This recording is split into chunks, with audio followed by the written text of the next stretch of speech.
It was well past midnight when I stepped out of the academic building, the night air cold and biting. The campus parking lot stretched out in front of me, vast and empty, the dim yellow glow of the streetlights casting long, eerie shadows on the cracked asphalt. The campus was quiet, too quiet. The usual hustle and bustle of students was gone, leaving only the distant hum of the city somewhere far beyond the gates. Inner voice of the character.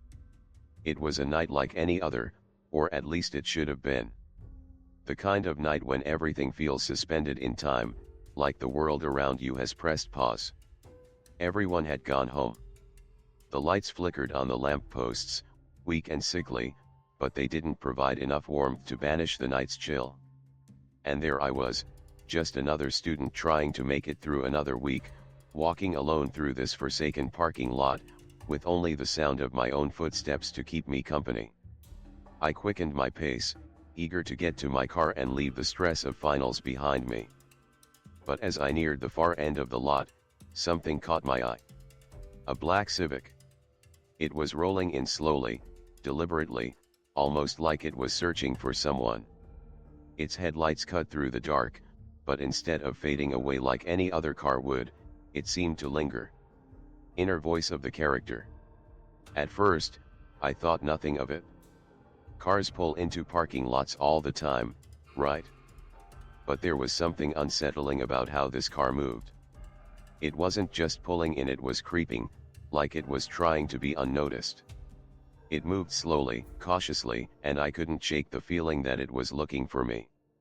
The driver didn't even make a sound when the car rolled past. Just a dark shape in the distance, getting closer.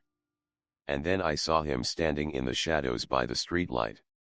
A tall, thin figure, dressed in black, as if he'd stepped out of a nightmare.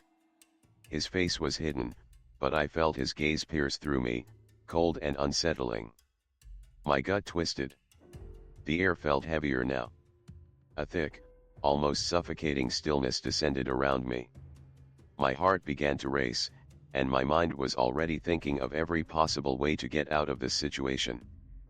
But I couldn't bring myself to run. Something kept me frozen in place, staring at the dark figure. Inner voice of the character. I don't know why I didn't run. Maybe it was the shock of seeing him standing there so suddenly. Maybe I thought I was just overreacting. But whatever it was, I couldn't move. I just kept walking, each step more hurried than the last. I knew that the only thing I could do now was get to my car. That was the only safe place in this whole damn parking lot. But even as I reached for the keys in my pocket, I could feel him still watching me from the shadows. I reached my car, my hands shaking as I fumbled with the door handle. But just as I was about to open it, I caught sight of another figure. Another man, standing near my car, dressed in white. He was a stark contrast to the dark figure in the shadows, and for some reason, seeing him gave me an odd sense of relief. Inner voice of the character. Who the hell was he? Another stranger, just standing there, completely still. But this time, there was something different about it. I don't know why, but I felt safe. Almost like he was there for me. Like he was protecting me from the figure in black. I don't even know why I thought that. He wasn't doing anything. Just standing there, his white clothes glowing faintly under the streetlights. But still, I felt an odd sense of peace. Was this another coincidence? Or was he really here to help me? But as soon as I thought I was safe, the man in black moved. He stepped away from the shadows, his figure becoming clearer as he walked toward me. The sense of dread I'd been trying to shake returned, overwhelming me in a rush. Inner voice of the character. Why was he moving closer? Why didn't he just leave? He wasn't even looking at the man in white, just me. My skin prickled with fear. I felt like I was being pulled into some terrible game, a game I didn't want to play. Every step he took was like the ticking of a clock, counting down to something I couldn't understand. My chest tightened. There was nowhere to go. No one to help me. The man in black paused just a few feet away from me, his body rigid, as if he was waiting for something. My heart pounded in my chest. And then, just as quickly as he had approached, he turned and walked away, disappearing into the shadows like a ghost. The air felt lighter again, but I wasn't sure if I could trust that feeling. Inner voice of the character. He just left. Without a word, without any warning. Why? What the hell was that? I stood there, too scared to move, too confused to think straight. Was I safe? Was this all just some twisted coincidence? I didn't know. I couldn't know. But I wasn't going to stand around and wait for another answer. I had to go. I had to get out of here. I jumped into my car, slamming the door behind me, my hands still trembling. As I turned the key in the ignition, I glanced into the rearview mirror. My stomach sank when I saw it. The black Civic was still there, its headlights now fixed on me like a predator stalking its prey. Inner voice of the character. It was still following me. The same black Civic, still behind me, its headlights a constant weight on my mind. I pushed the gas pedal, feeling the car lurch forward, but the Civic didn't break its pace. It kept following me, through the dark streets, through the deserted intersections. No matter how many turns I made, no matter how fast I went, it stayed right behind me. Like a shadow that refused to let go. I drove faster, my mind racing as I tried to lose the car in the city's winding streets. The traffic grew heavier, but so did my fear. No matter where I turned, the Civic was still there, matching my every move. And then, finally, I saw an opening, a break in the traffic. I took a sharp turn, hoping it would be enough to shake it off. Inner voice of the character. I thought I had lost it, that I had finally outrun it. But when I glanced in my mirror again, the streets were empty. The car was gone. I felt a fleeting sense of relief, but that relief quickly turned into dread. What if it wasn't gone? What if it was just waiting, hiding in the shadows, waiting for the right moment to pounce again? I kept driving, but that cold, gnawing feeling stayed with me, lurking in the back of my mind. Even after I made it home, even after the streets were quiet again, I couldn't shake the sense that something was still out there, waiting for me to slip up, waiting to finish what it had started. And that's the worst part, isn't it? The not knowing. The feeling of being watched, even when no one's there. That's when you realize the nightmare is never really over.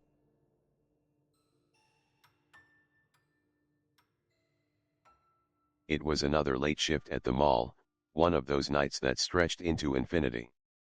The kind of night where the hours blur together, and the air feels thick with silence. The mall had long since closed to customers.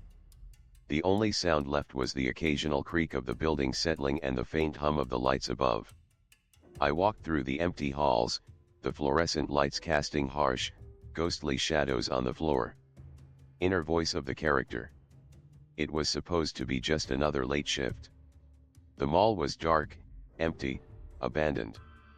Just me and the cleaning crew. A normal night. Nothing out of the ordinary. The floor was quiet beneath my feet, the air cool, the silence thick enough to choke. The hum of the lights above was the only sound that broke the stillness, and even that seemed to be getting softer with every passing minute. But then I heard it. At first, it was just a faint sound, like someone's footsteps echoing down the hall. I didn't think much of it. People work late, right? Sometimes the janitors or maintenance crew stay back, too. But as the sound grew louder, closer, I couldn't shake the nagging feeling in my gut. It wasn't normal.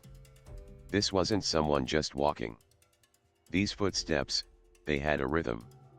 They were following me. Inner voice of the character. Maybe I was just tired. Maybe it was my mind playing tricks on me. But the footsteps kept going. Step by step, each one coming closer. My heart began to race. I looked around empty store windows, dim lights flickering overhead, but there was no one there. No one except for me. Yet, those footsteps, they kept coming. Like someone was trailing me. I tried to brush it off. Maybe it was just another cleaning crew member, or a fellow worker wrapping up their shift late at night. But as I continued walking, I realized that the sound didn't stop. It was getting closer, matching my pace. My breath quickened, and I turned a corner quickly, hoping to shake whoever it was. Inner voice of the character. Don't be stupid. It's nothing, I told myself. It's just the echo of the mall. But my legs were moving faster now, the footsteps behind me growing louder, closer. I could feel the tension in the air, thick and suffocating. Something wasn't right. I glanced over my shoulder. Two figures, both young men, probably in their 20s, moving behind me. They weren't in a hurry, but they weren't far behind either. They had that strange, deliberate walk, like they knew exactly where they were going. And it wasn't away from me. No, they were following me. I felt a wave of panic rush through me. Why were they following me? Who were they? My mind raced, but I forced myself to keep moving. The escalators were just ahead. Maybe if I could get up to the next floor, I'd be safe. I started climbing the stairs quickly, my heart pounding in my chest. But no matter how fast I moved, one of them was right there, keeping up with me. His footsteps were unwavering, like a shadow I couldn't escape. Inner voice of the character. Why didn't they leave me alone? I sped up, but the guy behind me kept pace, one step for every step I took. It was like he was hunting me. I felt like a trapped animal, with nowhere to run, nowhere to hide. What did they want from me? Was this some sick joke? Or was there something worse waiting at the end of this? I couldn't understand why they were following me. There was no reason for this, no logical explanation. But my fear was building. I could feel it creeping up my spine. I reached the top of the escalator and stopped, turning to look back. One of them had stopped too, his eyes scanning the empty mall like he was searching for something or someone. The other one kept moving, slowly closing the distance. Inner voice of the character. When I turned around, he didn't follow anymore. The other one had stopped. He just stood there, looking around like he was waiting for something. But for what? My heart was pounding in my ears. The fear didn't stop, but for a moment, I thought I was safe. Maybe it was just a misunderstanding. Maybe I was overreacting. But that sense of dread? That feeling that something was wrong? It stayed. The guy in white didn't move. He just stood there, like he was waiting for something I couldn't understand. I took a deep breath, trying to calm myself, but the sense of unease was overwhelming. The man in white didn't move for a long moment, and then he turned and walked away. Just like that, without a word, without a glance back. The mall felt dead silent again, but I didn't feel safe. I didn't feel relieved. Inner voice of the character. He walked away, and for a brief moment, I thought I could breathe again. But then it hit me. Why did he stop? Why had he been standing there, doing nothing? I wasn't sure what to think anymore. Was he waiting for someone? For me? I didn't know. But what I did know was that I couldn't stay there any longer. I turned and ran to my car, locking the doors behind me as I slid into the driver's seat. As I drove out of the parking lot, I couldn't shake the feeling of being watched.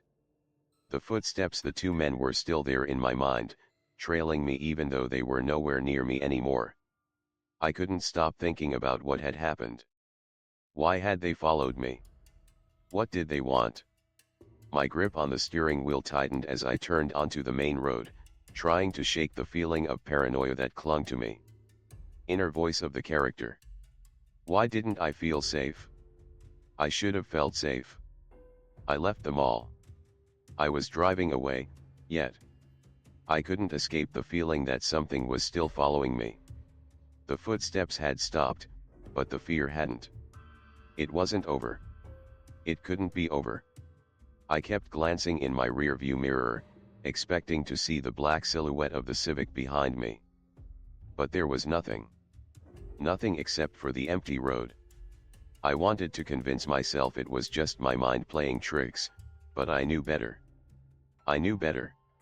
I pulled into my driveway, the sound of my car's engine finally dying away, but the silence that followed wasn't comforting.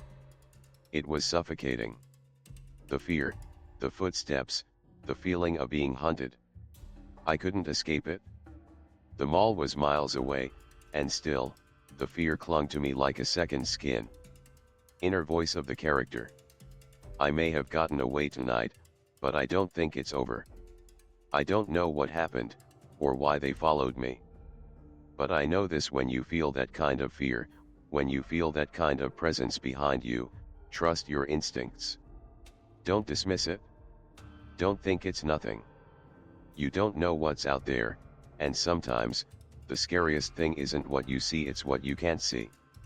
Trust your gut. Don't ignore it. Because when you do, you might not get another chance. As I stepped out of my car, I looked around, my nerves on edge. The street was quiet. Too quiet. And for a moment, I wasn't sure if I was safe after all.